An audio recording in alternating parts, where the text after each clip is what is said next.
Last evening, through the servant of God, Brother George Dawson, we heard about the exalted position of our Lord Jesus Christ. ಕಳೆದ ರಾತ್ರಿ ದೇವರ ಸೇವಕರಾದಂತ ಸಹೋದರ George ಡಾಸನ್ ಅವರ ಮುಖಾಂತರವಾಗಿ ನಮ್ಮ ಕರ್ತನಾದ ಯೇಸು ಕ್ರಿಸ್ತನ ಅತ್ಯುಚ್ಚವಾದಂತಹ ಸ್ಥಾನದ ಕುರಿತವಾಗಿ ನಾವು ಕಲಿಯುತ್ತಾ ಬಂದೆವು. And this is the last of this series. And the title I have chosen for this evening's talk is The Predestined. ಈ ಸರಣಿ ಕೂಟಗಳ ಎರಡನೇ ದಿನವಾದಂತ ಈ ಕೂಟದ ಅಧ್ಯಯನಕ್ಕೋಸ್ಕರವಾಗಿ ನಾನು ಆರಿಸಿಕೊಳ್ಳಲ್ಪಟ್ಟಂತಹ ಶಿರೋನಾಮೆ ಮುನ್ನೇಮಿಸಲ್ಪಟ್ಟವರು. The predestined or predestination is a terminology that has been used in the scriptures which is related to our salvation. ಮುನ್ನೇಮಿಸಲ್ಪಡುವಂತದ್ದು ಅಥವಾ ಮುನ್ನೇಮಿಸಲ್ಪಟ್ಟವರು ಎಂಬುದಾಗಿರುವಂತಹ ಈ ಒಂದು ಪದ ಪ್ರಯೋಗವನ್ನ ದೇವರ ವಾಕ್ಯದಲ್ಲಿ ನಮ್ಮ ರಕ್ಷಣೆಯ ವಿಷಯವಾಗಿ ಉಪಯೋಗಿಸಲ್ಪಟ್ಟಂತಹ ಒಂದು ಅಂಶವಾಗಿದೆ. To base our meditation, I would like to read one passage from the Epistle to the Romans, chapter 8, and I will read verse 29 and 30. ಈ ಸಾಯಂಕಾಲದ ಅಧ್ಯಯನಕ್ಕೋಸ್ಕರವಾಗಿ ದೇವರ ವಾಕ್ಯದಿಂದ ಒಂದು ವಾಕ್ಯ ಭಾಗವನ್ನ ನಾನು ಓದುವುದಕ್ಕೋಸ್ಕರವಾಗಿ ನಾನು ಇಚ್ಛೆಯುಳ್ಳವನಾಗಿದ್ದೇನೆ. ರೋಮಪುರದವರಿಗೆ ಬರೆದ ಪತ್ರಿಕೆ 8ನೇ ಅಧ್ಯಾಯ 29 ಮತ್ತು 30ನೇ ವಚನ. For whom he foreknew, he also predestined to be conformed to the image of his Son, that he might be the firstborn among many brethren. Moreover, whom he predestined, this he also called. Whom he called, this he also justified. And whom he justified, this he also glorified. ಯಾಕೆಂದ್ರೆ ದೇವರು ತನ್ನ ಮಗನಿಗೆ ಅನೇಕ ಮಂದಿ ಸಹೋದರರಿದ್ದು ಅವರಲ್ಲಿ ಆತನೇ ಹಿರಿಯವನಾಗಿರಬೇಕೆಂದು ಉದ್ದೇಶಿಸಿ ತಾನು ಯಾರನ್ನು ತನ್ನವರೆಂದು ಮೊದಲು ತಿಳುಕೊಂಡನೋ ಅವರನ್ನು ತನ್ನ ಮಗನ ಸಾರೂಪ್ಯವುಳ್ಳವರಾಗುವುದಕ್ಕೆ ಮೊದಲೇ ನೇಮಿಸಿದನು. ಮತ್ತು ಯಾರನ್ನು ಮೊದಲೇ ನೇಮಿಸಿದನೋ ಅವರನ್ನು ಕರೆದನು. ಯಾರನ್ನು ಕರೆದನೋ ಅವರನ್ನು ನೀತಿವಂತರೆಂದು ನಿರ್ಣಯಿಸಿದನು. ಯಾರನ್ನು ನೀತಿವಂತರೆಂದು ನಿರ್ಣಯಿಸಿದನೋ ಅವರನ್ನು ಮಹಿಮಾ ಪದವಿಗೆ ಸೇರಿಸಿದನು. The much spoken term in the Christian world, predestination, has been chosen basically from this passage. ಈ ವಾಕ್ಯ ಭಾಗದ ಮುಖಾಂತರವಾಗಿ ನಾವು ಆರಿಸಿಕೊಂಡಂತಹ ಮುನ್ನೇಮಿಸಲ್ಪಡುವಂತಹ ಈ ಒಂದು ವಿಷಯವನ್ನ ಕ್ರೈಸ್ತ ಲೋಕದಲ್ಲಿ ಅಥವಾ ಕ್ರೈಸ್ತ ಗೋಲದಲ್ಲಿ ಬಹಳವಾಗಿ ಪ್ರಸಂಗಿಸಲ್ಪಟ್ಟಂತಹ ಒಂದು ವಿಷಯವಾಗಿದೆ. This passage has been interpreted, misinterpreted, misrepresented in various ways. ಈ ಒಂದು ವಾಕ್ಯ ಭಾಗವನ್ನ ಅನೇಕ ರೀತಿಯಲ್ಲಿ ಅರ್ಥಗರ್ಭಿತವಾಗಿ ಅಥವಾ ಅರ್ಥವಿಲ್ಲದೆ ಅಥವಾ ಅಪಾರ್ಥದಲ್ಲಿ ಆ ಒಂದು ಎಲ್ಲಾ ರೀತಿಯಾದಂತಹ ವಿಷಯದಲ್ಲಿಯೂ ಕೂಡ ಈ ಒಂದು ವಾಕ್ಯವನ್ನು ವ್ಯಾಖ್ಯಾನಿಸಲಾಗಿದೆ. And what I would like to do is, what does the scripture very plainly teach us about this concept from this passage?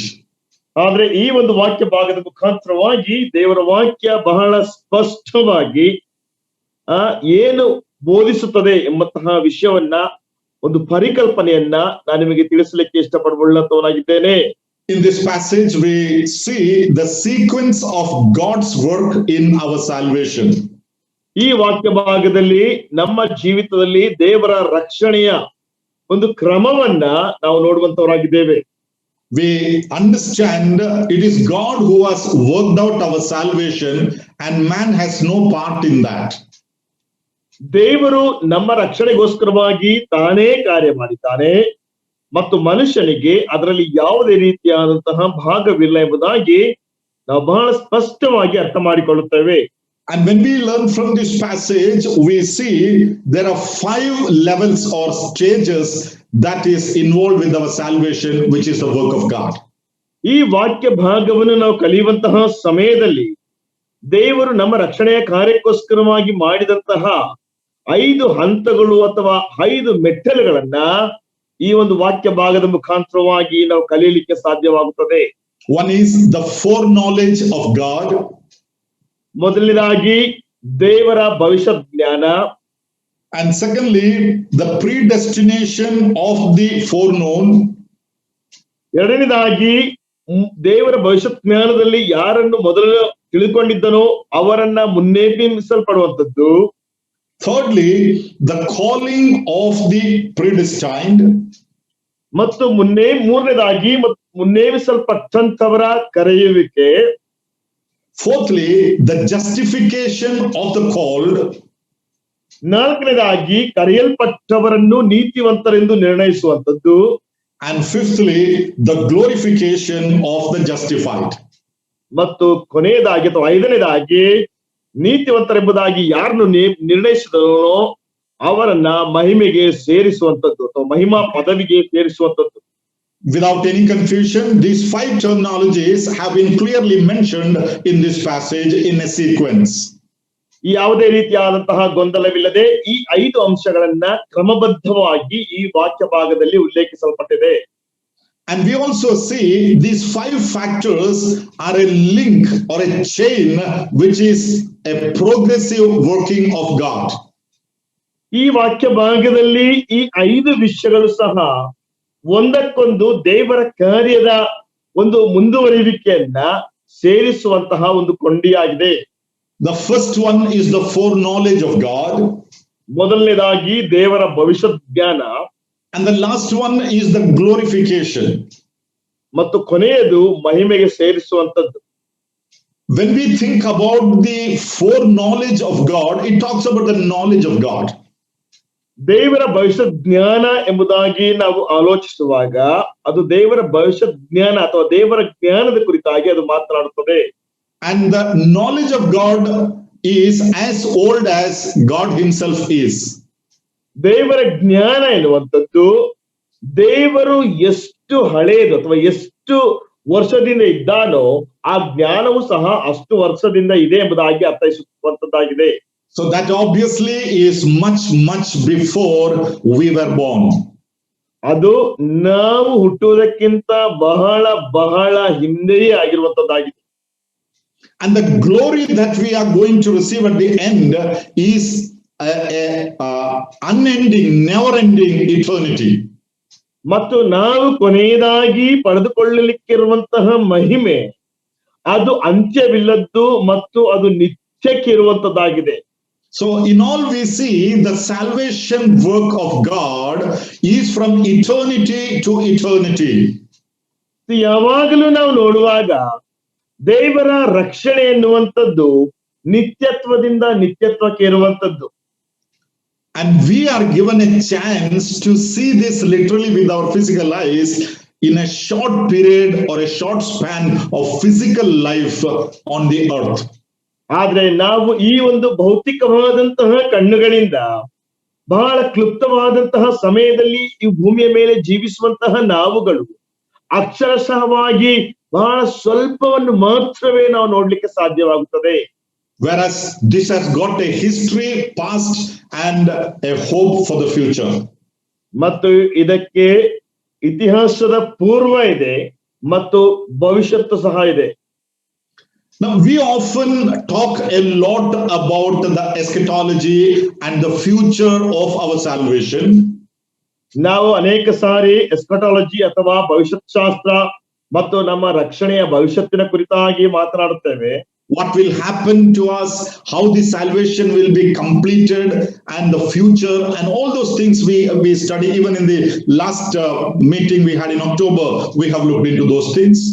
October ತಿಂಗಳಿನಲ್ಲಿ ನಡೆದಂತಹ ಕೂಟಗಳಲ್ಲಿ ಕೊನೆಯ ದಿನಗಳಲ್ಲಿ ಏನಾಗ್ತದೆ, ನಮ್ಮ ರಕ್ಷಣೆಗೆ ಇರುವಂತಹ ಭವಿಷ್ಯತ್ತೇನು ಎಂಬಂತಹ ಈ ಎಲ್ಲಾ ವಿಷಯಗಳನ್ನು ನಾವು ಕಲಿತಿದ್ದೇವೆ. But when we learn from Romans chapter 8, we understand one fact here. ಆದ್ರೆ ನಾವು ರೋಮಾಪುರದವರಿಗೆ ಬರೆದ ಪತ್ರಿಕೆ 8ನೇ ಅಧ್ಯಾಯವನ್ನು ಕಲಿಯುವಾಗ ಇಲ್ಲಿ ಒಂದು ಸತ್ಯಾಂಶವನ್ನು ನಾವು ಅರ್ಥ ಮಾಡಿಕೊಳ್ಳುತ್ತೇವೆ. The past work behind our salvation is as important as the future of our salvation. ನಮ್ಮ ರಕ್ಷಣೆಯ ಹಿಂದೆ ಇರುವಂತಹ ಪೂರ್ವ ಕೆಲಸವು ಅದು ನಮ್ಮ ರಕ್ಷಣೆಯ ಭವಿಷ್ಯತ್ತಿನಲ್ಲಿರುವಂತಹ ಆ ಕೆಲಸದಷ್ಟೇ ಬಹಳ ಪ್ರಾಮುಖ್ಯವಾದದ್ದಾಗಿದೆ. So there is a past history before we literally saw the salvation in the physical life.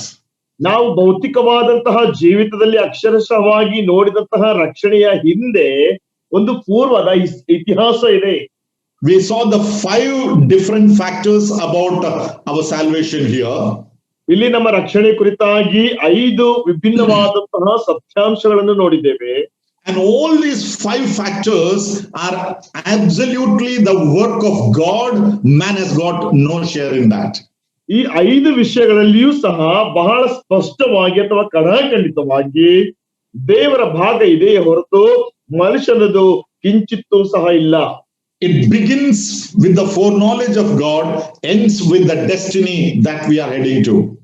ಅದು ದೇವರ ಭವಿಷ್ಯ ಜ್ಞಾನದೊಂದಿಗೆ ಪ್ರಾರಂಭಿಸಿ ಕೊನೆಯದಾಗಿ ನಾವು ಸೇರುವಂತಹ ಗಮ್ಯದಲ್ಲಿಗೆ ಅದು ಮುಕ್ತಾಯವಾಗುವಂತದ್ದಾಗಿದೆ.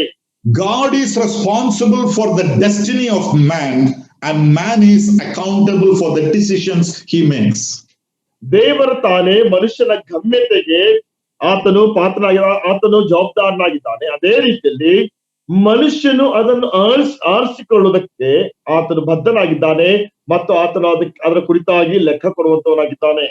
At the same time, we should bear in our mind the sovereignty and the omniscience of God cannot be questioned by man.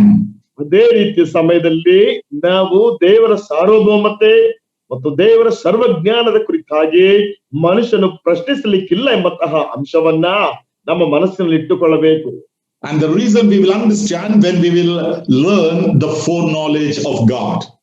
ಅದರ ಒಂದು ಇಂದಿನಲ್ಲಿರುವಂತಹ ಒಂದು ಕಾರಣ ಮತ್ತು ಅಂಶವನ್ನು ನಾವು ಕಲಿಯುವಾಗ ದೇವರ ಭವಿಷ್ಯ ಜ್ಞಾನ ಎಂಬುದಾಗಿ ನಾವು ನೋಡ್ತೇವೆ. So when I title this message as the predestined, we need to understand there's a lot of work God has done before we realized our salvation. ನಾನು ಈ ಸಂದೇಶಕ್ಕೆ ಮುನ್ನೇಮಿಸಲ್ಪಟ್ಟಂತಾಗಿರುವಂತಹ ವಿಷಯವನ್ನು ಕೊಟ್ಟಂತಹ ಸಮಯದಲ್ಲಿ ನಮ್ಮ ರಕ್ಷಣೆಗೋಸ್ಕರವಾಗಿ ದೇವರು ರಕ್ಷಣೆಯ ಪೂರ್ವದಲ್ಲಿ ಬಹಳಷ್ಟು ಕಾರ್ಯವನ್ನು ಮಾಡಿದ್ದಾನೆ. The work of our salvation is specific and not random. ರಕ್ಷಣೆಗೋಸ್ಕರವಾಗಿರುವಂತಹ ನಮ್ಮ ಒಂದು ದೇವರ ಒಂದು ಕೆಲಸ ಅದು ನಿರ್ದಿಷ್ಟವಾದದ್ದೇ ಹೊರತು ಒಂದು ಬಹಳ ಕಲಬೆರಕೆ ಆದಂತದ್ದು ಅಥವಾ ಒಟ್ರಾಶ್ ಆಗಿರುವಂತದ್ದಲ್ಲ. So don't ever think that no, God has just at random chosen some people and rejected some people. ದೇವರು ಹೇಗೋ ಕೆಲವರು ಜನರನ್ನ ಆರಿಸಿಕೊಂಡು ಕೆಲವರನ್ನ ಒಂದು ಗುಂಪಾಗಿ ಆರಿಸಿಕೊಂಡು ಕೆಲವರನ್ನ ಒಂದು ಗುಂಪಾಗಿ ತಳ್ಳಿಬಿಟ್ಟಿದ್ದಾರೆ ಎಂಬುದಾಗಿ ಎಂದಿಗೂ ಸಹ ತಿಳಿದುಕೊಳ್ಳಬೇಡಿ. The whole sequence of the salvation work teaches us every work of God is very specific. ರಕ್ಷಣಾ ಕಾರ್ಯದ ಆ ಎಲ್ಲಾ ಕ್ರಮವೇ ನಮಗೆ ಬಹಳ ಸ್ಪಷ್ಟವಾಗಿ ಕಲಿಸುವಂತಹ ವಿಷಯವೇನೆಂದ್ರೆ ಆ ಎಲ್ಲಾ ವಿಷಯಗಳು ಸಹ ಬಹಳ ನಿರ್ದಿಷ್ಟವಾದಂಥದ್ದು.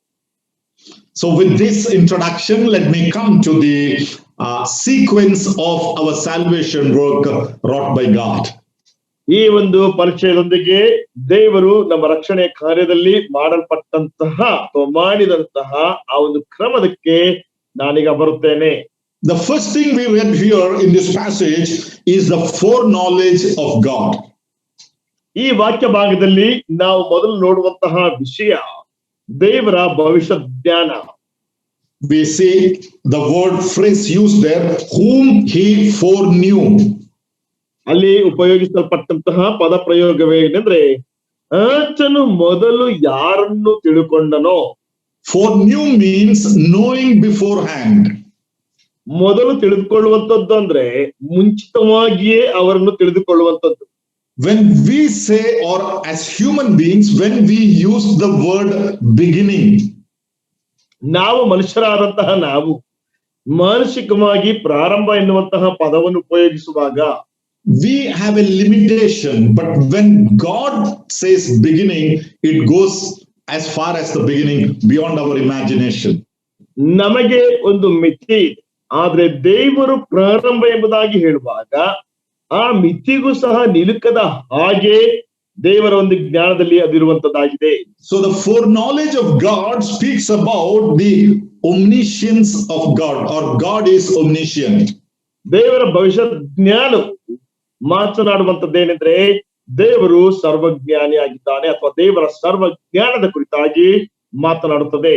So the foreknowledge of God has something to do with our salvation that we are enjoying today.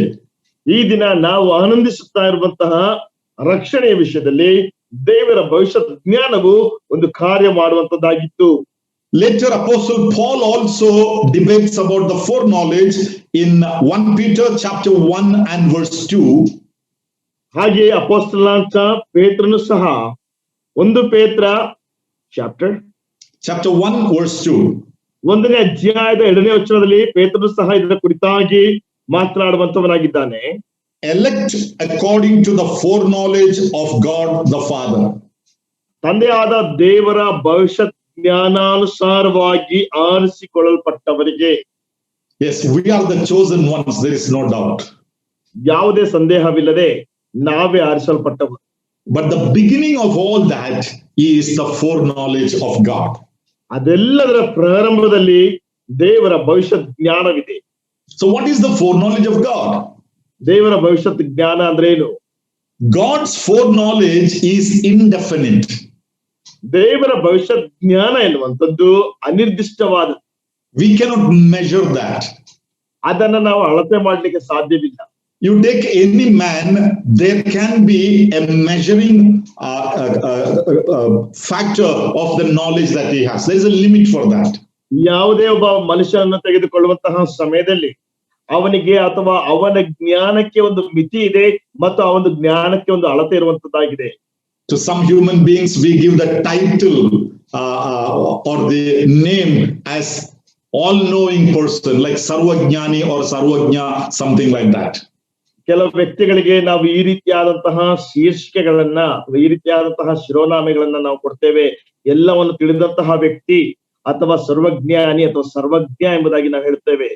But do they really know everything? ಅವರು ನಿಜವಾಗಿಯೂ ಎಲ್ಲವನ್ನ ಸಹ ತಿಳಿದುಕೊಂಡಿದ್ದಾರೋ? Are there not many things that they do not know?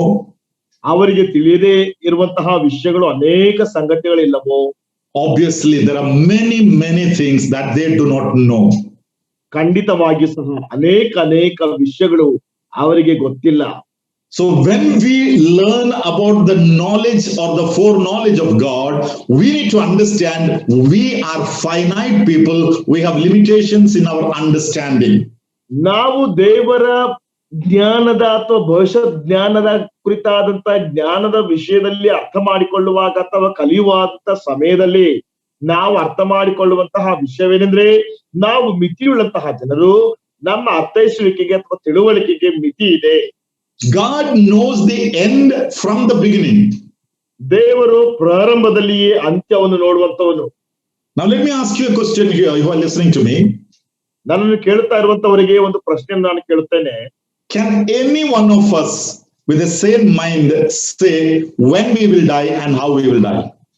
ನಮ್ಮಲ್ಲಿ ಯಾರೇ ಆಗಿದ್ರು ಸಹ ನಮ್ಮ ಮನಸ್ಸಿನ ಪ್ರಕಾರವಾಗಿ ನಾವು ಹೇಗೆ ಸಾಯ್ತೇವೆ, ಯಾವಾಗ ಸಾಯ್ತೇವೆ ಎಂಬುದಾಗಿ ಹೇಳಲಿಕ್ಕೆ ಸಾಧ್ಯವೋ? Obviously, none of us know that. ಖಂಡಿತವಾಗಿ ನಮ್ಮಲ್ಲಿ ಯಾರಿಗೂ ಕೂಡ ಅದು ಗೊತ್ತಿಲ್ಲ. That is why we live with the fear. ಅದಕ್ಕೋಸ್ಕರವಾಗಿಯೇ ನಾವು ಭಯದಲ್ಲಿ ಜೀವಿಸುತ್ತೇವೆ. But the fact is, God knows it and He knew it even before we were born. ಆದರೆ ಸತ್ಯಾಂಶವೇನೆಂದ್ರೆ, ದೇವರಿಗೆ ಗೊತ್ತಿದೆ, ದೇವರು ನಾವು ಹುಟ್ಟುವುದಕ್ಕಿಂತ ಮುಂಚಿತವಾಗಿಯೇ ಅದನ್ನು ತಿಳಿದುಕೊಂಡ ಆಗಿದ್ದಾನೆ.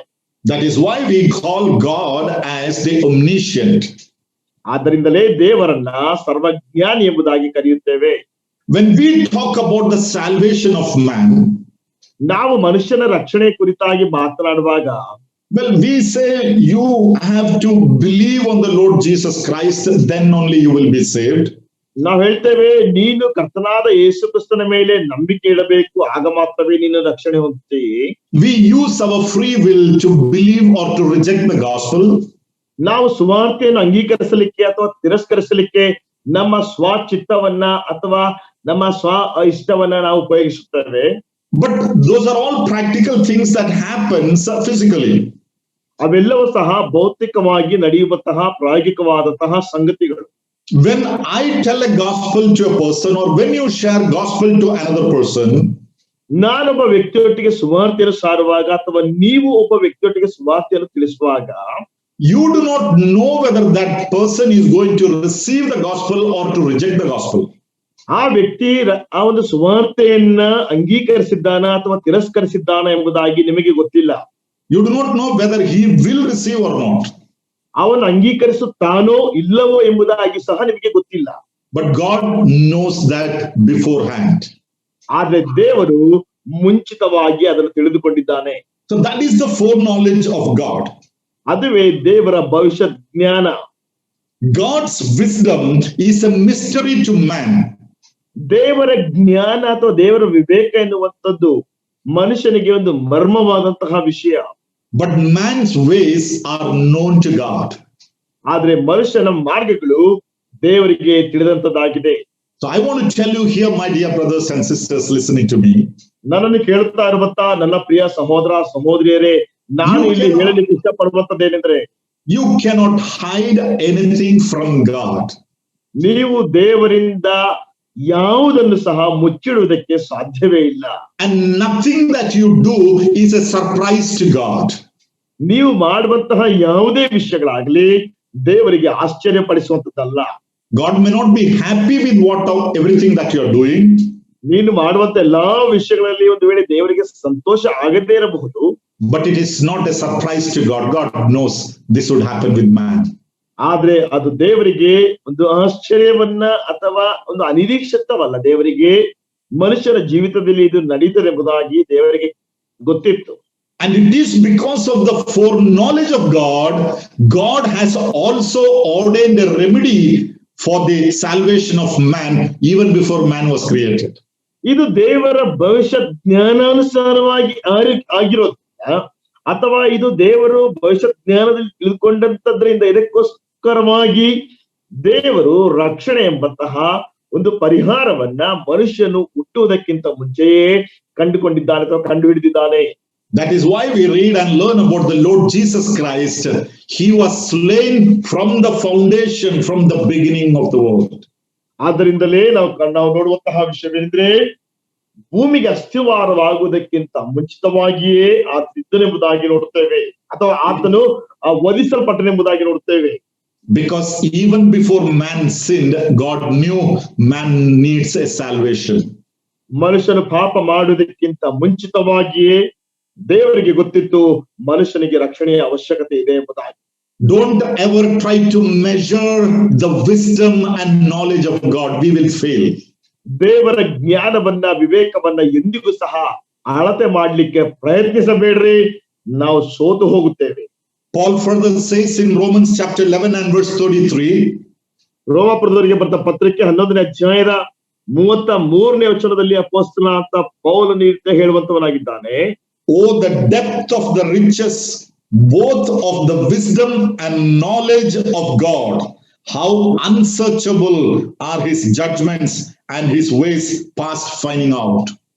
ಆಹಾ, ದೇವರ ಐಶ್ವರ್ಯ, ಜ್ಞಾನವು, ವಿವೇಕವು ಎಷ್ಟೋ ಅಗಾಧ, ಆತನ ತೀರ್ಮಾನಗಳು ಪರಿಶೋಧನೆಗೆ ಎಷ್ಟೋ ಅಗಮ್ಯ, ಆತನ ಮಾರ್ಗಗಳು ಕಂಡು ಹಿಡಿಯುವುದಕ್ಕೆ ಎಷ್ಟೋ ಅಸಾಧ್ಯ. Yes, the wisdom and knowledge of God is beyond the man's capacity to understand. ದೇವರ ಜ್ಞಾನ ಮತ್ತು ವಿವೇಕಗಳು ಮನುಷ್ಯನು ಅರ್ಥ ಮಾಡಿಕೊಳ್ಳುವುದಕ್ಕೆ ಅದು ಬಹಳ ಮಿಗಿಲಾದಂತದ್ದಾಗಿದೆ. Yet we can just say, thank you, Lord, for knowing me even before I came into existence. ಆದಾಗ್ಯೂ ಸಹ ಕರ್ತನೇ, ನೀನು ನಾನು ಅಸ್ತಿತ್ವಕ್ಕೆ ಬರುವುದಕ್ಕಿಂತ ಮುಂಚಿತವಾಗಿಯೇ ನನ್ನನ್ನು ತಿಳಿದುಕೊಂಡದಕ್ಕೋಸ್ಕರವಾಗಿ ಸ್ತೋತ್ರ ತಂದೆ ಎಂಬುದಾಗಿ ನಾವು ಹೇಳಬಹುದು. And it is because of that foreknowledge today we have the privilege to be called as the sons of God, the children of God. ಆ ಒಂದು ದೇವರ ಭವಿಷ್ಯ ಜ್ಞಾನಾನುಸಾರವಾದಂತಹ ವಿಷಯದಿಂದಲೇ ಈ ದಿನ ನಾವು ದೇವರ ಮಕ್ಕಳೆಂಬುದಾಗಿ ಕರೆಯಲ್ಪಡಲಿಕ್ಕೆ ಸಾಧ್ಯವಾಗಿದೆ. So that is the foreknowledge of God. And the whole sequence in the book of Romans chapter 8 begins with the foreknowledge of God. ಅದುವೇ ದೇವರ ಭವಿಷ್ಯ ಜ್ಞಾನ. ರೋಮಾಪುರದವರಿಗೆ ಬರೆದ ಪತ್ರಿಕೆಯಲ್ಲಿ ಸಂಪೂರ್ಣವಾಗಿ ಆ ದೇವರ ಭವಿಷ್ಯ ಜ್ಞಾನ ಎನ್ನುವಂತಹ ಕ್ರಮದೊಂದಿಗೆ ಅದು ಪ್ರಾರಂಭವಾಗುತ್ತದೆ. And progressively from foreknowledge we come to the second factor about the sequence of our salvation. ಭವಿಷ್ಯ ಜ್ಞಾನ ಆದ ನಂತರ ಎರಡನೇದಾಗಿರುವಂತಹ ಆ ಕ್ರಮಾನುಸಾರವಾಗಿ ನಮ್ಮ ರಕ್ಷಣೆಯ ಎರಡನೇ ವಿಷಯಕ್ಕೆ ನಾವು ಬರ್ತೇವೆ. The predestination of the foreknown. ಯಾರನ್ನು ಮುಂಚಿತವಾಗಿ ತಿಳಿದುಕೊಂಡನೋ ಅವರನ್ನು ಮೊದಲೇ ನೇಮಿಸಿದನು ಅಥವಾ ಮುನ್ನೇಮಿಸಿದನು. Whom he foreknew, he also predestined. That's what we read there.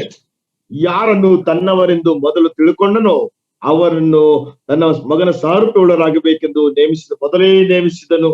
So when we look at the foreknowledge of God, we see the omniscience of God. ನಾವು ದೇವರ ಭವಿಷ್ಯತ್ ಜ್ಞಾನದ ಕುರಿತಾಗಿ ನೋಡುವಾಗ ದೇವರ ಒಂದು ಸರ್ವಜ್ಞಾನವನ್ನು ನೋಡುತ್ತೇವೆ. But whereas we look at the predestination of God, we understand the sovereignty of God. God is sovereign. ಆದ್ರೆ ದೇವರ ಮುನ್ನೇಮಿಸಲ್ಪಡುವಿಕೆಯನ್ನು ನಾವು ನೋಡುವಂತಹ ಸಮಯದಲ್ಲಿ ದೇವರ ಸಾರ್ವಭೌಮತೆಯನ್ನು ನೋಡುತ್ತೇವೆ. ದೇವರು ಸಾರ್ವಭೌಮನಾಗಿದ್ದಾನೆ. Sovereignty means we cannot question what God decides. ಸಾರ್ವಭೌಮನೆಂಬುದಾಗಿ ಹೇಳುವಾಗ ದೇವರು ಏನು ತೀರ್ಮಾನಿಸುತ್ತಾನೋ, ಏನನ್ನು ಮಾಡುತ್ತಾನೋ ಅದನ್ನು ಪ್ರಶ್ನಿಸುವಂತ ಅಧಿಕಾರ ನಮಗೆ ಇಲ್ಲ. Why did you save these people? Why did you send me to hell? Nobody can question God. ನೀನ್ ಯಾಕೆ ಅವರನ್ನು ರಕ್ಷಿಸಿದೆ, ನನ್ನನ್ನು ಯಾಕೆ ನರಕಕ್ಕೆ ಕಳುಹಿಸಿದೆ ಎಂಬುದಾಗಿ ಯಾರು ಸಹ ದೇವರನ್ನು ಪ್ರಶ್ನಿಸುವಂತ ಹಕ್ಕಿಲ್ಲ. But the fact remains, we are predestined. ಅದರ ಸತ್ಯಾಂಶ ಏನಂದ್ರೆ ನಾವು ಮುನ್ನೇಮಿಸಲ್ಪಟ್ಟಂತವರು. Paul further says in Ephesians chapter 1 and verse 5. ಪೌಲನು ಎಫೆಸದವರಿಗೆ ಬರೆದ ಪತ್ರಿಕೆ 1ನೇ ಅಧ್ಯಾಯದ 5ನೇ ವಚನದಲ್ಲಿ ಆತನ ಮುಂದಕ್ಕೆ ಹೇಳುವಂತಹ ಮಾತು ಏನೆಂದ್ರೆ, having predestined us to adoption as sons by Jesus Christ to himself according to the good pleasure of his will.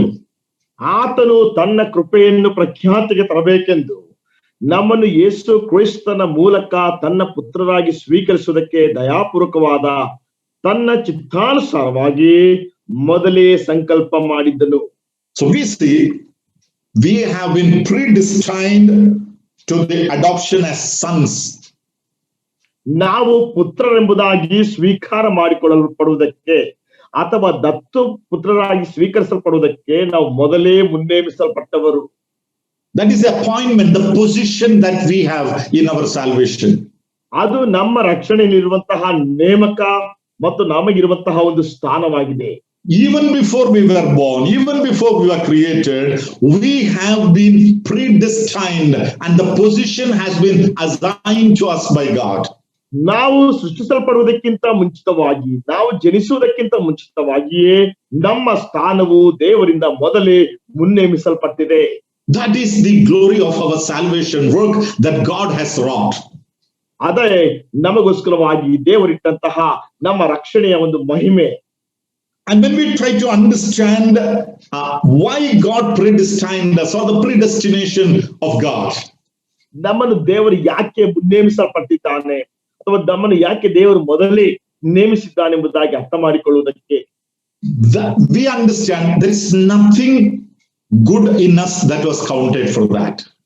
ನಾವು ಅರ್ಥ ಮಾಡಿಕೊಳ್ಳುತ್ತೇವೆ, ನಮ್ಮಲ್ಲಿ ಲೆಕ್ಕಕ್ಕೆ ತೆಗೆದುಕೊಳ್ಳುವಂತ ಯಾವ ಒಳ್ಳೆತನವೂ ಸಹ ಇರಲಿಲ್ಲ. Yet we read, we were predestined to be conformed to the image of his son. ನಾವು ನೋಡ್ತೇವೆ ಆತನ ಮಗನ ಸ್ವರೂಪಕ್ಕೆ ಬರುವುದಕ್ಕೋಸ್ಕರವಾಗಿ ನಮ್ಮನ್ನು ಮೊದಲೇ ನೇಮಿಸಿದನು. Yes, we have been predestined. ಖಂಡಿತವಾಗಿ ಸಹ ನಾವು ಮುನ್ನೇಮಿಸಲ್ಪಟ್ಟವರಾಗಿದ್ದೇವೆ. And he who has predestined us is also able to reach us to the destination. ನಮ್ಮನ್ನು ಮುನ್ನೇಮಿಸಲ್ಪಟ್ಟಂತವನು ನಮ್ಮ ಗಮ್ಯಕ್ಕೆ ನಮ್ಮನ್ನು ನಡೆಸಲಿಕ್ಕೆ ಆತನ ಶಕ್ತನಾಗಿದ್ದಾನೆ. Destiny and destination are closely related terminologies. ಗಮ್ಯ ಮತ್ತು ನಮ್ಮ ಆ ಒಂದು ನಿರೀಕ್ಷಿಸಲ್ಪಟ್ಟಂತ ಒಂದು ಅಂತ್ಯವೆರಡೂ ಸಹ ಒಂದಕ್ಕೊಂದು ಬಹಳ ನಿಕಟವಾದಂತಹ ಸಂಬಂಧವುಳ್ಳಂತಹ ಪದಗಳಾಗಿವೆ. That means if we are already appointed, predestined by God, nothing can stop us from reaching that destination. ಅದರ ಅರ್ಥವೇನೆಂದ್ರೆ ದೇವರು ನಮ್ಮನ್ನು ಒಂದು ವೇಳೆ ಮೊದಲೇ ಮುನ್ನೇಮಿಸಿದ್ದರೆ ಆ ಒಂದು ಗಮ್ಯತೆಯನ್ನು ನಾವು ತಲುಪುವುದಕ್ಕೆ ನಮಗೆ ಅಡ್ಡಿ ಮಾಡುವಂತದ್ದು ಯಾವುದೂ ಇಲ್ಲ. That is where we talk about the assurance of our salvation. ಅಲ್ಲಿಯೇ ನಮ್ಮ ರಕ್ಷಣೆಯ ಭದ್ರತೆಯ ಕುರಿತಾಗಿ ಮಾತನಾಡುತ್ತೇವೆ. Our Christian life on the earth is not a trial that we are trying to reach heaven. ನಮ್ಮ ಕ್ರಿಸ್ತಿಯ ಜೀವಿತ ಅಥವಾ ಭೂಮಿಯ ಮೇಲಿರುವಂತಹ ನಮ್ಮ ಕ್ರಿಸ್ತಿಯ ಜೀವಿತ ಎನ್ನುವಂಥದ್ದು ನಾವು ಪರಲೋಕಕ್ಕೆ ಸೇರಲಿಕ್ಕೆ ಪ್ರಯತ್ನಿಸುವಂತದ್ದು ಎಂಬುದಾಗಿ ಅಲ್ಲ. Yes, I'm going towards heaven, I'm trying to reach there. No, it's not the fact. ನಾನು ಪರಲೋಕಕ್ಕೆ ಹೋಗ್ತಾ ಇದ್ದೇನೆ, ನಾನು ಪರಲೋಕಕ್ಕೆ ಹೋಗಲಿಕ್ಕೆ ಪ್ರಯತ್ನಿಸುತ್ತಾ ಇದ್ದೇನೆ ನನಗೆ ಯಾವುದೇ ರೀತಿಯಾದಂತಹ ಒಂದು ಖಾತ್ರಿ ಇಲ್ಲ ಎಂಬುದಾಗಿ ಅಲ್ಲ. But we are already predestined to be there, and we are going or walking with assurance. ಈಗಾಗಲೇ ನಾವು ಅದಕ್ಕೋಸ್ಕರವಾಗಿ ಮುನ್ನೇಮಿಸಲ್ಪಟ್ಟಿದ್ದೇವೆ. ಆ ಒಂದು ಭದ್ರತೆಯೊಡನೆ ನಾವು ಮುಂದಕ್ಕೆ ನಡೆಯುತ್ತಾ ಇದ್ದೇವೆ. That is why when Paul writes to the Ephesians, he says, you are already seated in the heavenly realms.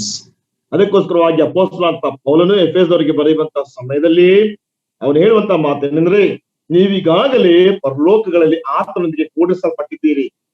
Now you are already seated in the heavenly realms. That's what Paul teaches in the book of Ephesians.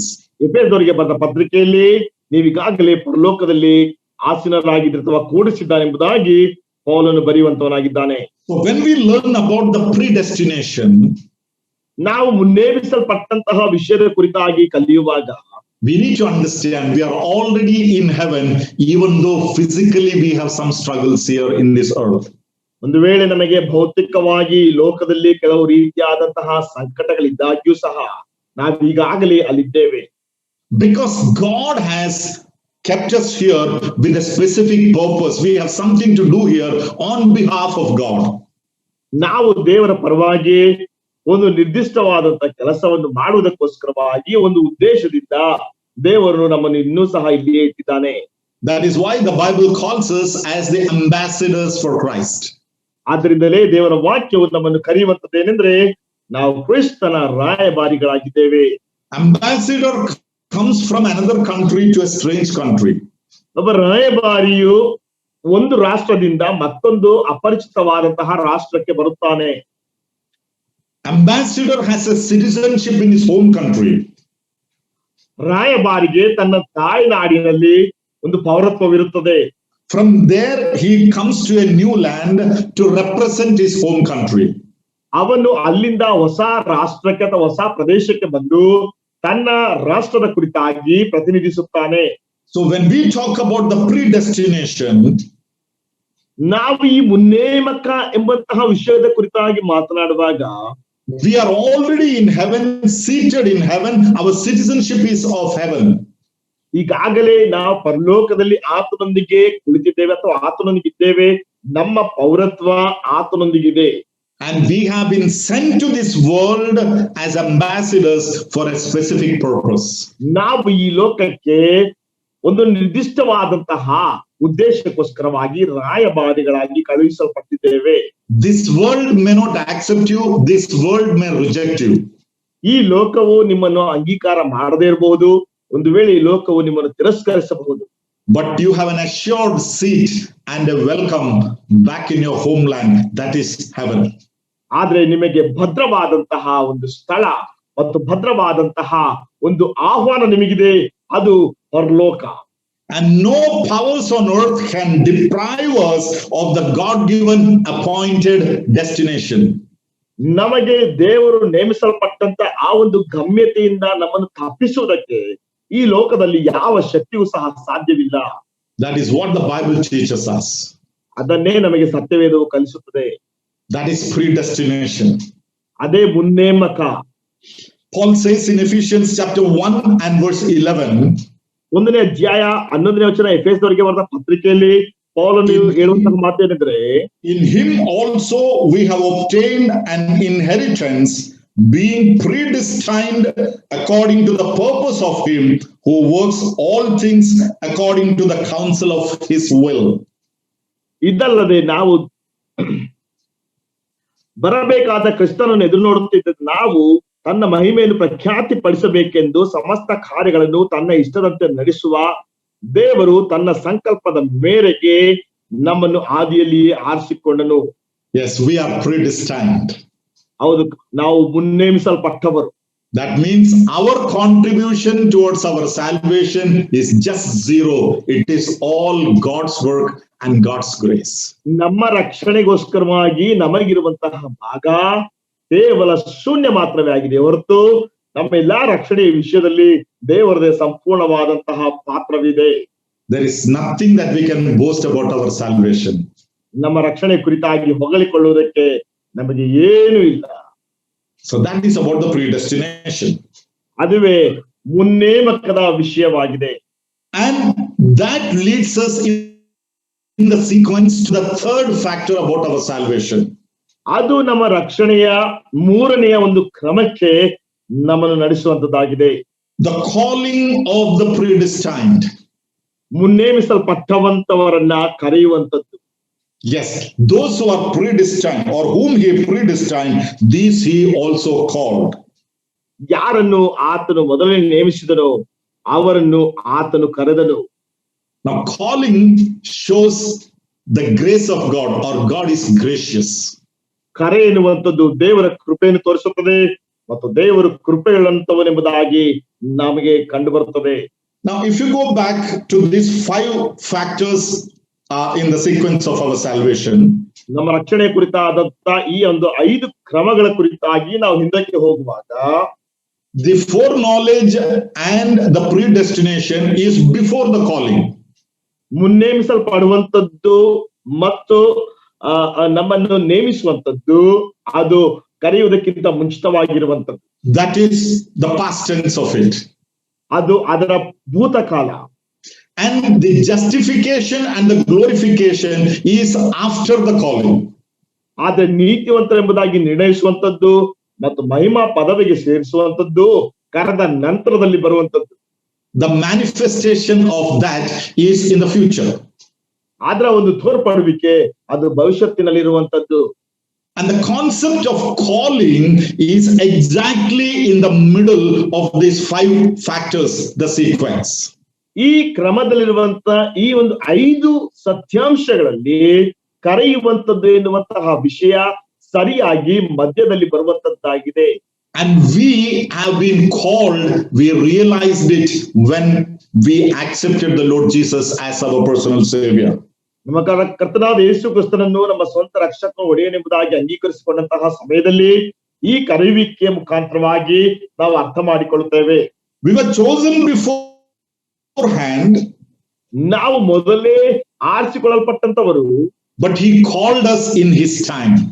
ಆದ್ರೆ ಆತನು ನಮ್ಮನ್ನು ತನ್ನ ಸ್ವಂತ ಸಮಯದಲ್ಲಿ ಕರೆದನು. That is what Paul says in Galatians chapter 1 verse 15 and 16. ಅದನ್ನೇ ಅಪೊಸ್ತಲನಾದ ಪೌಲನು ಗಲಾತ್ಯದವರಿಗೆ ಬರೆದ ಪತ್ರಿಕೆ 1ನೇ ಅಧ್ಯಾಯ 15 ಮತ್ತು 16ನೇ ವಚನದಲ್ಲಿ ಆತನು ಹೇಳುತ್ತಾನೆ.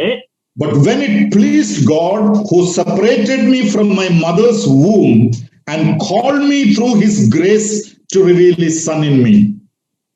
ಆದ್ರೆ ನಾನು ತಾಯಿಯ ಗರ್ಭದಲ್ಲಿದ್ದಾಗಲೇ ನನ್ನನ್ನು ಪ್ರತ್ಯೇಕಿಸಿ ತನ್ನ ಕೃಪೆಯಿಂದ ಕರೆದ ದೇವರು.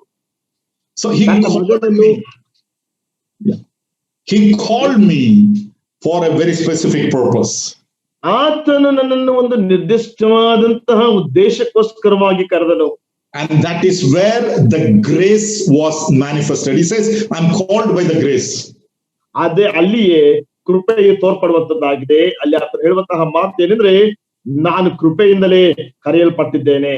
That is why I attributed the calling to the grace of God. ಆದ್ದರಿಂದಲೇ ದೇವರ ಕೃಪೆಯಿಂದ ನಾನು ಕರೆಯಲ್ಪಟ್ಟಿದ್ದೇನೆಂಬುದಾಗಿ ಅದರ ಗುಣವಿಶೇಷತೆಗಳನ್ನು ತಿಳಿಸುತ್ತಾನೆ. When did the grace come to this world? ಈ ಲೋಕದಲ್ಲಿ ಯಾವಾಗ ಕೃಪೆ ಎನ್ನುವಂಥದ್ದು ಬಂತು? That is something that was brought by the Lord Jesus Christ. ಅದನ್ನ ಕರ್ತನಾದ ಯೇಸು ಕ್ರಿಸ್ತನಿಂದಲೇ ತರಲ್ಪಟ್ಟಿತು. In John's Gospel chapter 1 and verse 17 we read, the law was given through Moses, but grace and truth was brought by the Lord Jesus. ಯೋಹಾನ ಸುವಾರ್ತೆ 1ನೇ ಅಧ್ಯಾಯ 17ನೇ ವಚನದಲ್ಲಿ ನಾವು ನೋಡ್ತೇವೆ, ಧರ್ಮಶಾಸ್ತ್ರವು ಮೋಶೆ ಮುಖಾಂತರವಾಗಿ ಕೊಡಲ್ಪಟ್ಟಿತು, ಆದ್ರೆ ಕೃಪೆಯು ಸತ್ಯವು ಯೇಸು ಕ್ರಿಸ್ತನ ಮುಖಾಂತರವಾಗಿ ಕೊಡಲ್ಪಟ್ಟಿತು. That happened just about 2000 years back.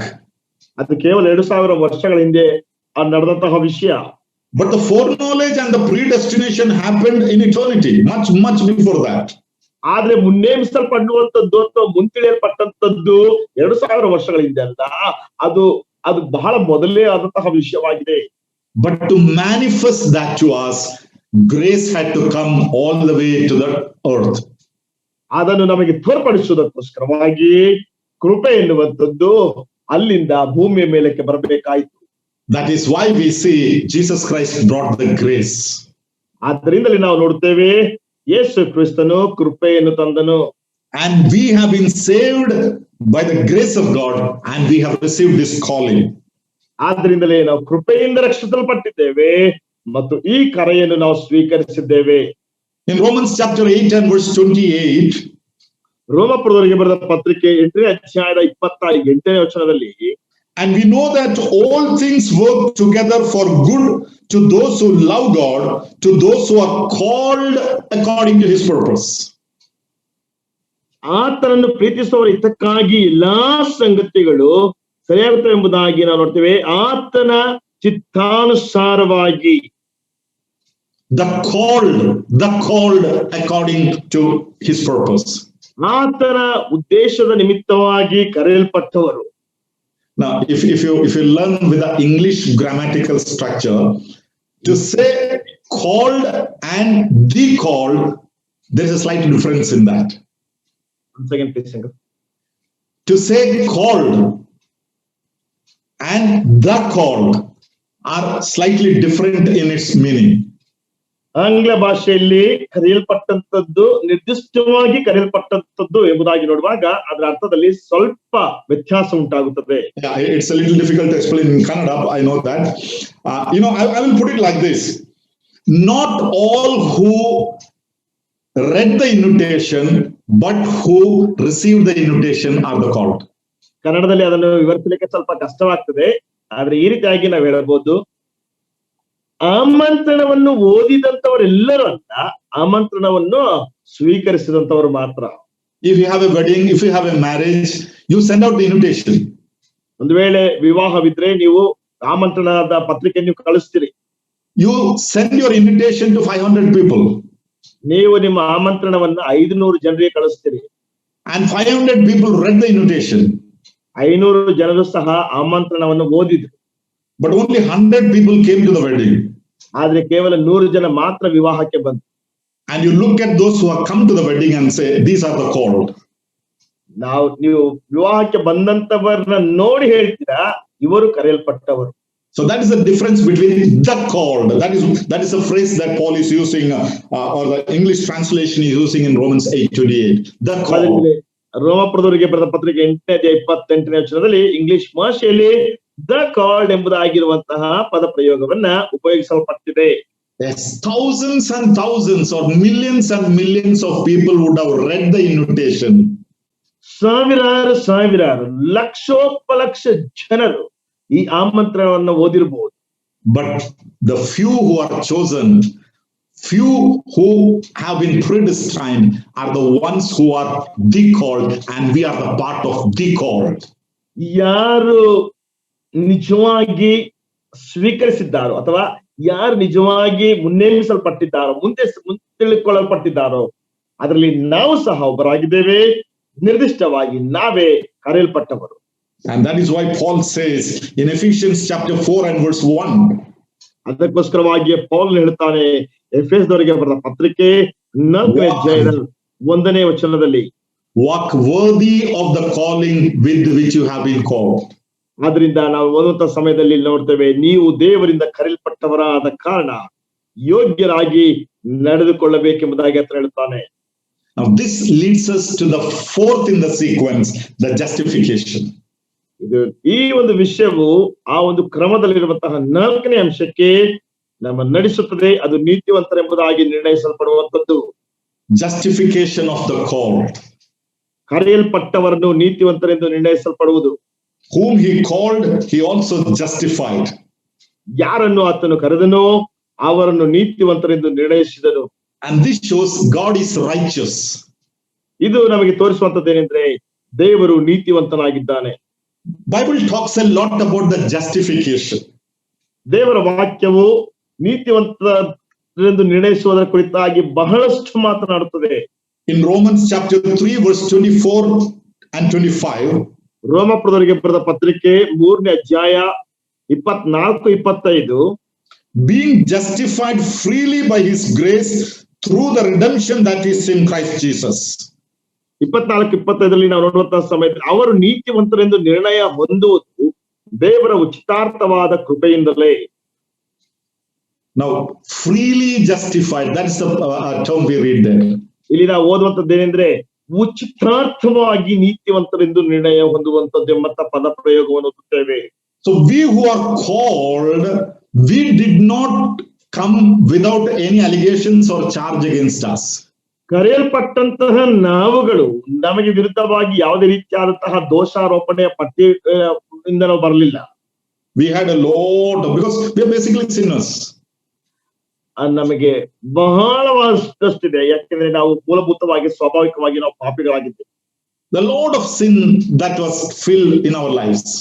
ನಮ್ಮ ಜೀವಿತಗಳಲ್ಲಿ ಬಹಳಷ್ಟು ಪಾಪ ತುಂಬಿದೆ. And we are brought before a court where there sits a judge who is to decide whether I should be justified, acquitted, or I should be penalized. ನಾವು ಅಲ್ಲಿ ನ್ಯಾಯಾಲಯಕ್ಕೆ ತರಲ್ಪಟ್ಟಿದ್ದೇವೆ. ಆ ನ್ಯಾಯಾಲಯದಲ್ಲಿ ಒಬ್ಬ ನ್ಯಾಯಾಧೀಶರು ನಮಗೆ ನ್ಯಾಯ ತೀರಿಸುವಂತವನಾಗಿದ್ದಾನೆ. ನಾನು ನೀತಿವಂತನೆಂಬುದಾಗಿ ನಿರ್ಣಯಿಸಲ್ಪಡಬೇಕಾ ಅಥವಾ ಈ ವ್ಯಕ್ತಿಗೆ ಅಥವಾ ನನಗೆ ಆ ಒಂದು ಶಿಕ್ಷೆ ವಿಧಿಸಲ್ಪಡಬೇಕಾ? See, God did not look at us and said, I know you are a sinner, it's okay, I will adjust it, you just come with me.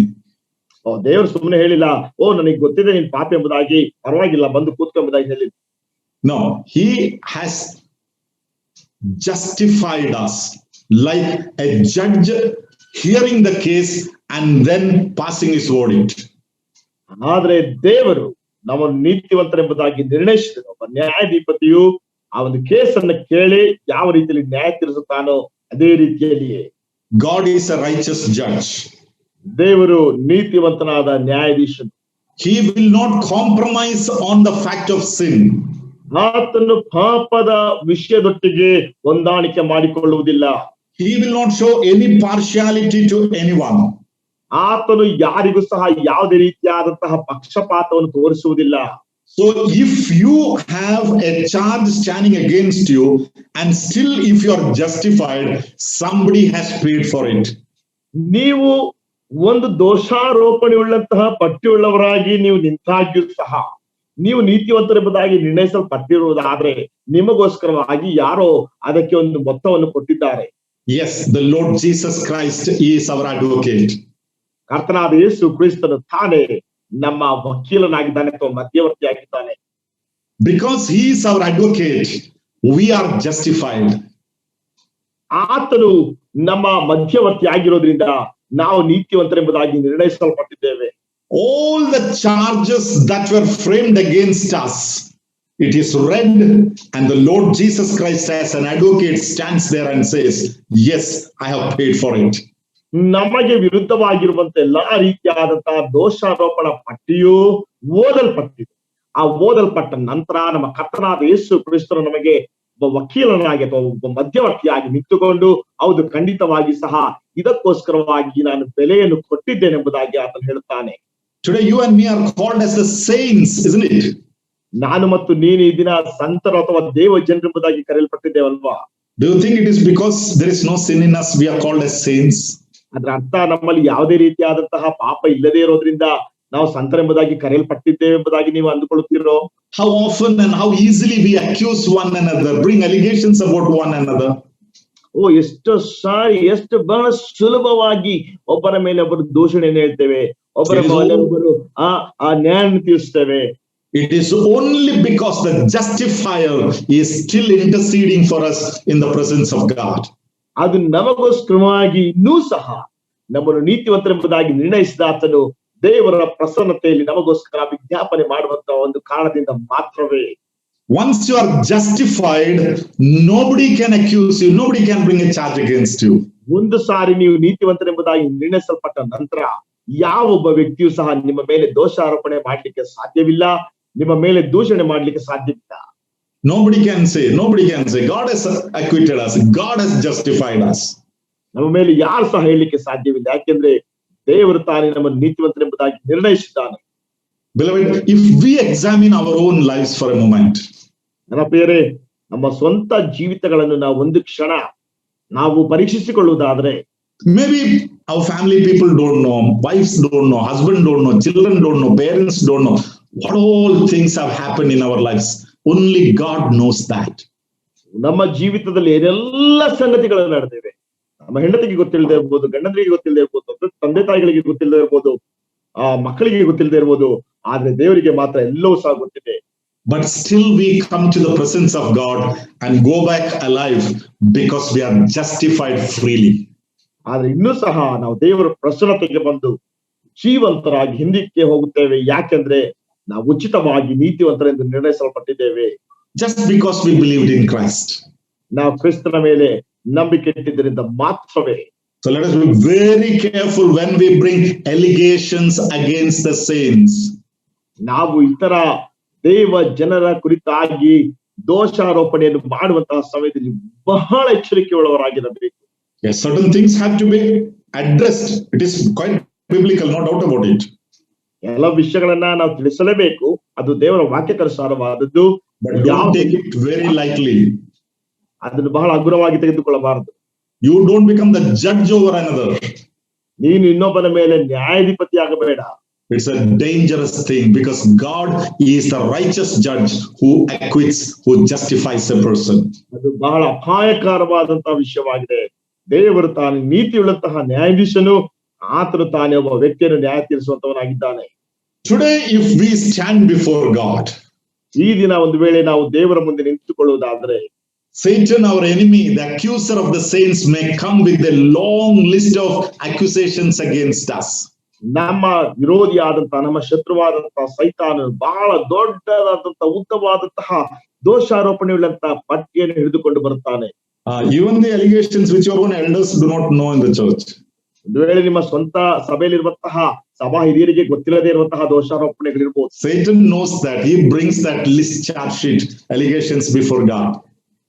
ಸೈತಾನನಿಗೆ ಅದು ಗೊತ್ತು. ಆ ಒಂದು ಚಾರ್ಜ್ ಶೀಟ್ ಅಥವಾ ದೋಷಾರೋಪಣೆಯನ್ನ ದೇವರ ಮುಂದೆ ತೆಗೆದುಕೊಂಡು ಬರ್ತಾನೆ.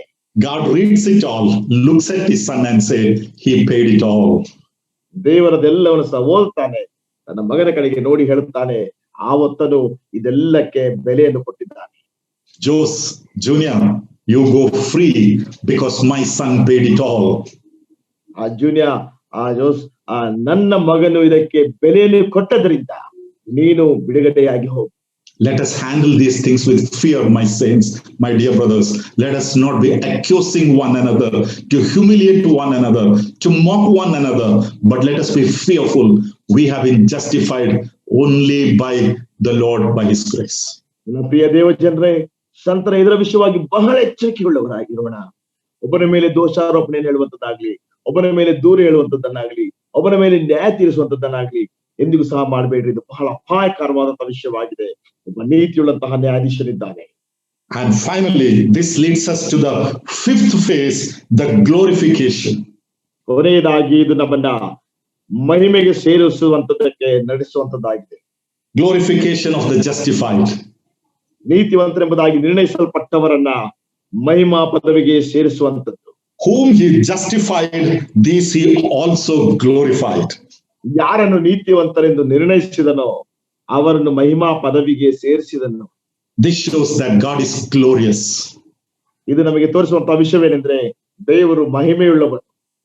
And if we have to spend our eternity with the glorious God, we have to be glorified. ನಾವು ಮಹಿಮೆಯುಳ್ಳಂತಹ ದೇವರೊಟ್ಟಿಗೆ ನಿತ್ಯತ್ವವನ್ನು ಕಳೆಯಬೇಕಾದ್ರೆ ನಾವು ಮಹಿಮೆಗೆ ಸೇರಿಸಲ್ಪಡಬೇಕು. That is God's need. ಅದು ದೇವರ ಅವಶ್ಯಕತೆ. If you and me have to be counted as the bride of the Son of God who is glorious, you and me have to be glorified. ಮಹಿಮೆಯುಳ್ಳಂತಹ ದೇವ ಕುಮಾರನ ವಧುವಾಗಿ ನಾನು ಮತ್ತು ನೀನು ಪರಿಗಣಿಸಲ್ಪಡಬೇಕಾದ್ರೆ ನಾನು ಮತ್ತು ನೀನು ಸಹ ಮಹಿಮಾ ಪದವಿಗೆ ಸೇರಿಸಲ್ಪಡಬೇಕು. What is this glorification? ಈ ಮಹಿಮಾ ಪದವಿಗೆ ಸೇರಿಸಲ್ಪಡುವಂತದ್ದು ಅಂದ್ರೆ ಅರ್ಥವೇನು? In Romans chapter 6 verse 23 and 24, ರೋಮಾಪುರದವರಿಗೆ ಬರೆದ ಪತ್ರಿಕೆ 6ನೇ ಅಧ್ಯಾಯ 23 ಮತ್ತು 24ನೇ ವಚನ, for all have sinned and fall short of the glory of God. ಎಲ್ಲರೂ ಪಾಪ ಮಾಡಿ ದೇವರ ಮಹಿಮೆಯನ್ನು ಹೊಂದದೇ ಹೋಗಿದ್ದಾರೆ. They have lost the glory of God. ಅವರು ದೇವರ ಮಹಿಮೆಯನ್ನು ಕಳೆದುಕೊಂಡಿದ್ದಾರೆ. It was once given to us in creation. We have lost it. ಒಂದು ಸಾರಿ ಸೃಷ್ಟಿಯಲ್ಲಿ ಅದು ನಮಗೆ ಕೊಡಲ್ಪಟ್ಟಿತು, ಆದ್ರೆ ನಾವು ಅದನ್ನು ಕಳೆದುಕೊಂಡಿದ್ದೇವೆ. And the whole effort of God today is to restore us back to that glory that we have lost. ನಾವು ಕಳೆದುಕೊಂಡಂತಹ ಮಹಿಮೆಗೆ ನಮ್ಮನ್ನು ಸೇರಿಸುವಂತದ್ದೇ ಈ ದಿನ ದೇವರ ಎಲ್ಲ ಪರಿಶ್ರಮವಾಗಿದೆ. Yes, all have sinned and fallen short of the glory of God. ಹೌದು, ಎಲ್ಲರೂ ಪಾಪ ಮಾಡಿ ದೇವರ ಮಹಿಮೆಯನ್ನು ಹೊಂದದೇ ಹೋಗಿದ್ದಾರೆ. and freely we have been justified by his grace. ಆದ್ರೆ ಆತನ ಕೃಪೆಯಿಂದ ನಾವು ಉಚಿತಾರ್ಥವಾಗಿ ನೀತಿವಂತರೆಂದು ನಿರ್ಣಯಿಸಲ್ಪಟ್ಟಿದ್ದೇವೆ. Paul says in 2 Thessalonians chapter 2 and verse 14.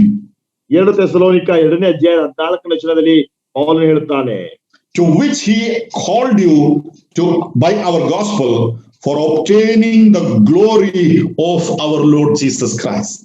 2 Thessalonica 2ನೇ ಅಧ್ಯಾಯದ 14ನೇ ವಚನದಲ್ಲಿ ಪೌಲನು ಹೇಳುತ್ತಾ ಮಾತನಾಡಿದರೆ, ನೀವು ಹೀಗೆ ರಕ್ಷಿಸಲ್ಪಟ್ಟು ನಮ್ಮ ಕರ್ತನಾದ ಯೇಸು ಕ್ರಿಸ್ತನ ಪ್ರಭಾವವನ್ನು ಸಂಪಾದಿಸಿಕೊಳ್ಳಬೇಕೆಂದು ದೇವರು ನಮ್ಮ ಸುವಾರ್ತೆಯ ಮೂಲಕವಾಗಿ ನಿಮ್ಮನ್ನು ಕರೆದನು. Yes, he has called us so that we may be glorified. ಹೌದು, ನಮ್ಮನ್ನು ಆತನು ಕರೆದಿದ್ದಾನೆ, ಅದರ ಮುಖಾಂತರವಾಗಿ ನಾವು ಮಹಿಮಾ ಪದವಿಗೆ ಸೇರಬೇಕೆಂದು ಅಥವಾ ಸೇರಿಸಲ್ಪಡಬೇಕು. Ephesians 5:27 says, ಎಫೆಸ 5:27 ಹೇಳ್ತದೆ, he might present her to himself a glorious church, not having spot or wrinkle or any such thing. ನಮ್ಮಲ್ಲಿ ಯಾವುದೇ ರೀತಿಯಾದಂತಹ ಸುಕ್ಕು ಕಳಂಕ ಮುತ್ತಾದದೊಂದು ಇಲ್ಲದ ಶುದ್ಧ ಕನ್ನಿಕೆ ಎಂಬಂತೆ ನಮ್ಮನ್ನು ಆತನ ಮುಂದೆ ನಿಲ್ಲಿಸಬೇಕೆಂಬುದಾಗಿ. My beloved, I'm going to close this message here. ನನ್ನ ಪ್ರಿಯರೇ, ಇಲ್ಲಿಗೆ ನನ್ನ ಸಂದೇಶವನ್ನು ನಾನು ಮುಗಿಸಲಿಕ್ಕಿದೆ. You saw the terminology, the glorious church. ನಾವು ಮಹಿಮೆಯುಳ್ಳಂತ ಸಭೆ ಎಂದು, the bride of the bridegroom. ಮಹಿಮೆಯುಳ್ಳಂತ ಸಭೆ ಮತ್ತು ಟರ್ಮಿನಾಲಜಿ ನೋಡಿದೆವು ಮತ್ತು ಮೊದಲಿಂಗನ ವಧು ಎಂಬುದಾಗಿ ನೋಡಿದೆವು. You and me, are we really worthy of it? ನಾನು ಮತ್ತು ನೀನು ನಿಜವಾಗಿಯೂ ಕೂಡ ಇದಕ್ಕೆ ನಾವು ಯೋಗ್ಯರಾಗಿದ್ದೇವಾ? No, we have nothing good in us for that highest status of the glorified body to be the bride of the glorious one. ಆ ಮಹಿಮೆಯುಳ್ಳಂತ ಮೊದಲಿಂಗನ ಮೊದಲಿಗೆ ಆಗ್ಲಿಕ್ಕೆ ನಮ್ಮಲ್ಲಿ ಯಾವುದೇ ರೀತಿಯಾದಂತಹ ಯೋಗ್ಯತೆ ಇಲ್ಲ. Yet, in spite of all the sins and weaknesses and failures, everything bad in us, he has chosen us and is preparing us to be a glorious church.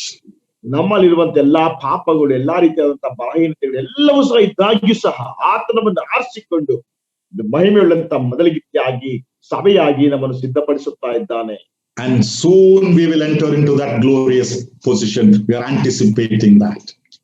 ಆದಷ್ಟು ಬೇಗನೆ ನಾವು ಎದುರು ನೋಡುತ್ತಾ ಇರುವಂತ ಆ ಮಹಿಮೆಯುಳ್ಳಂತ ಪದವಿಗೆ ನಾವು ಪ್ರವೇಶಿಸಲಿಕ್ಕಿದ್ದೇವೆ.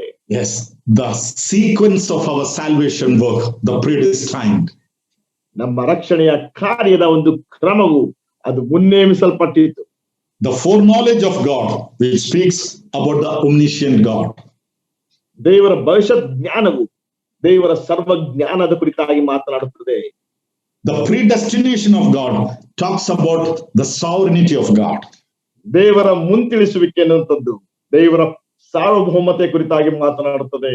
The calling of God talks about the grace of God. ದೇವರ ಕರೆಯು ದೇವರ ಕೃಪೆ ಕುರಿತಾಗಿ ಮಾತನಾಡುತ್ತದೆ. The justification of the called talks about the righteousness of God. ಕರೆಯಲ್ಪಟ್ಟವರ ನೀತಿವಂತರೆಂದು ನಿರ್ಣಯಿಸಲ್ಪಡುವಂತದ್ದು ದೇವರ ನೀತಿಯ ಕುರಿತಾಗಿ ಮಾತನಾಡುತ್ತದೆ.